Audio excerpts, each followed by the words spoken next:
All right, today we are diving into one of the greatest scientific detective stories of all time. We're talking about the race to uncover the secret code of life itself. We're going to follow the clues, meet the key investigators, and together we'll crack the case of the molecule that makes you, well, you. So, it all kicks off with this one single massive question.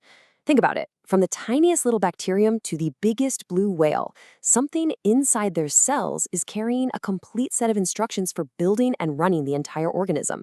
For the longest time, nobody had a clue what that something was. And that, right there, is the central mystery we're here to solve. You know, every great mystery starts with the discovery of some strange, unidentified substance, right? Well, our story is no different. And it begins not in some gleaming high-tech lab, but with a young medical student sifting through used hospital bandages.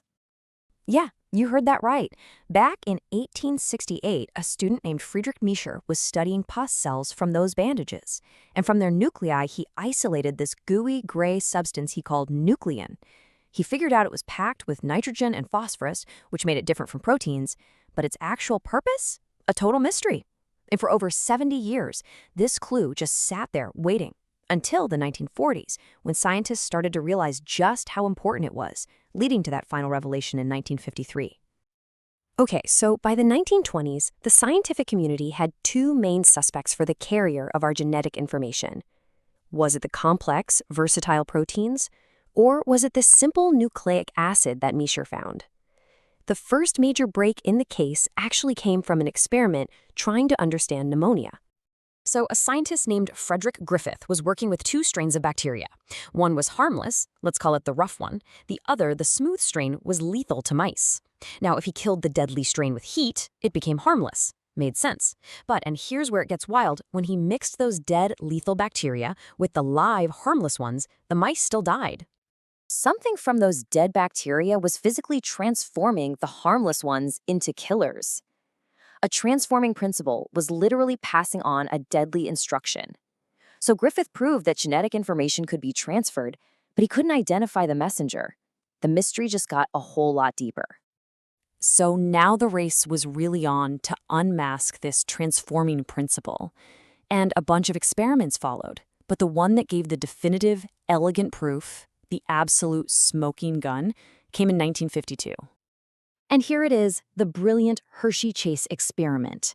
They used viruses called bacteriophage, which are basically little biological syringes. A phage is just a protein coat surrounding a core of DNA.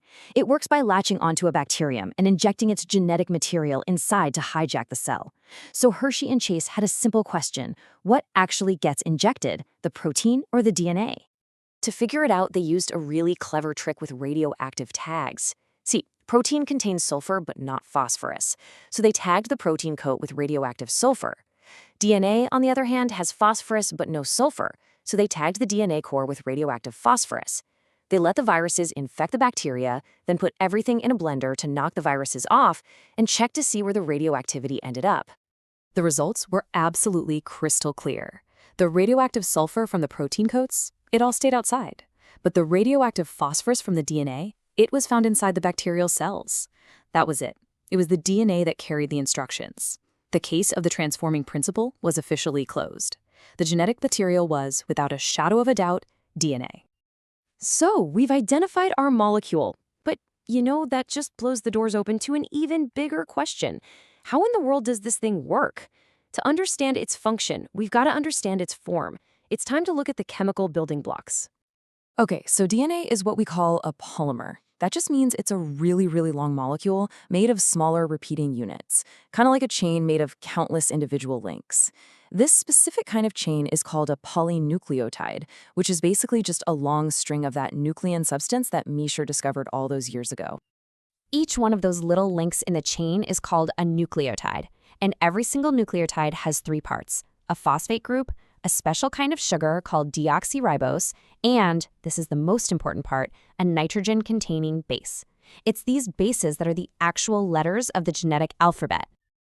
And there are 4 letters in this alphabet. They fall into 2 categories, based on their size and their structure. You've got the purines, adenine and guanine, which have a two-ring structure, so they're the bigger ones. And then you have the pyrimidines, cytosine and thymine, which have just a single ring, so they're smaller. And believe it or not, this difference in size turns out to be a critical clue. This brings us to a huge breakthrough from a biochemist named Chargaff. He meticulously analyzed the DNA from all sorts of different organisms and discovered this stunningly consistent set of rules. No matter what he looked at, the amount of adenine always equaled the amount of thymine, and the amount of guanine always equaled the amount of cytosine, which means the total number of the big purines always matched the total number of the small pyrimidines. This was an absolute bombshell of a clue for figuring out the structure. And here we are, the final act of our detective story. All the clues are on the table. We know DNA is the genetic material, we know its chemical parts, and we have Chargaff's mysterious ratios. Now it's just a matter of putting it all together. So the final model, whatever it was, had to satisfy two key pieces of evidence. First, it had to explain Chargaff's rules, that A equals T and G equals C relationship. And second, it had to match the physical data from X-ray crystallography. Now, work by Rosalind Franklin, in particular, produced a famous image that proved DNA was a tightly wound helix with a perfectly consistent width. Then, in 1953, two scientists, James Watson and Francis Crick, put all these pieces together. They proposed that DNA was a double helix, with two long polynucleotide chains spiraling around a central axis, kind of like a twisted ladder. In their model, the strong sugar phosphate chains form the two outer backbones. Those are the sides of the ladder. And then, tucked safely on the inside, like the rungs you'd step on, are those nitrogenous bases. But here's the secret sauce. The rungs of that ladder are formed by specific pairs of bases held together by hydrogen bonds. A larger purine, like adenine, always pairs with a smaller pyrimidine, thymine. And the purine guanine always pairs with the pyrimidine cytosine.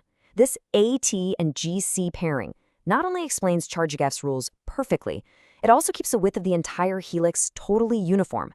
It's just elegant. And the structure has two more brilliant features. First, the strands are anti-parallel, which just means they run in opposite directions. And second, they're complementary. And this complementarity, well, this is the key to life itself. It means the molecule can be unzipped right down the middle, and each half can then serve as a perfect template to rebuild the other. This is how the blueprint of life is faithfully copied and passed on, from generation to generation. And just like that, the case was cracked. But you know, the discovery of the double helix wasn't the end of the story. Not even close. It was the beginning of a whole new chapter in biology. This simple, elegant molecule holds the instructions for every living thing that has ever existed. And the question it leaves us with is, what other secrets are still locked away inside it, just waiting to be discovered?